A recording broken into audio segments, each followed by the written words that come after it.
Hey, what's up guys? Today's video, we are going to be changing the rear shocks on this Dakota pickup truck. So I've got these upgraded street performance shocks from Beltec.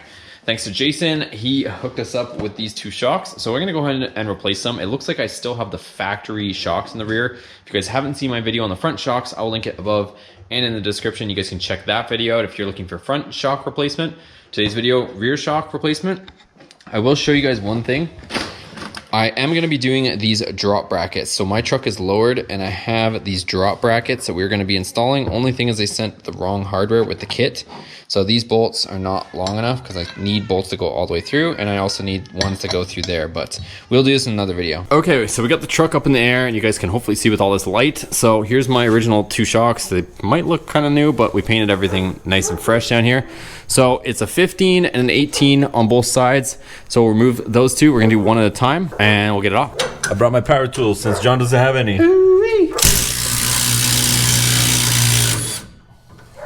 See how easy that is? It's hard. Maybe you should invest in some. You're a millennial. Nothing's hard for you.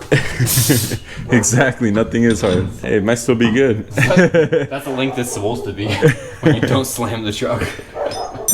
It's like, let me free. Dude, that's like 4 inches. So the top has a tab where the nut actually holds itself, so you just have to take the bolt out. There's the nut, fell off by itself. I'll take the bolt out.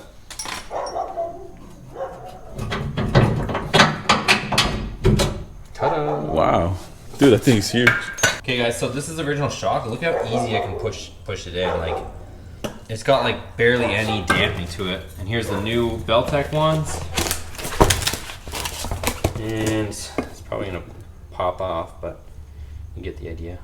Look how slow it is. So the Beltec one is, I would say, about an inch shorter as well. So this should work better with our lowered suspension. Okay, so I'm having to compress the shock a little bit so I can get my bolt on. And I'm gonna tighten both my bolts and then we can move on to the next shock. Woo! This takes too long. Okay. I don't like this. I want to work for my mods. At the top, you don't need to hold the nut either. Why don't you tell him, Jonathan? Tell him how much you know about all that. So this is the part that is on the nut. That way it kind of holds it. You don't have to hold the nut. It does hold it. You hold these nuts. Okay, so I'm taking off this tie wrap that holds this thing compressed. Let's throw on this shock.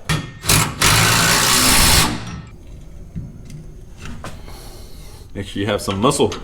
Yep. Some muscle for the American muscle. All right, she's tight. We're done. That was easy. Oh, that was it. Don't say that word.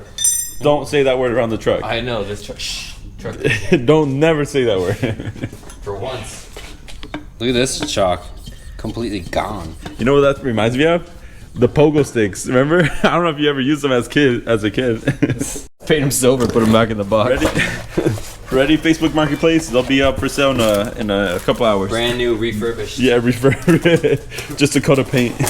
All right, so both shocks are installed. We are ready to go. Make sure all your hardware is tight, and then you can lower the vehicle and enjoy. All right guys, and that's it. Quick, simple video for you guys. It's really just 4 bolts. I know that this is a truck with no rust, but if everything cooperates with you, it should be that easy. If you guys found this informative or helpful, make sure you give it a thumbs up, hit that subscribe button, or if you guys are curious in other Dakota, truck, car, or even Viper mods, make sure you hit that subscribe button, and we'll see you on the next video.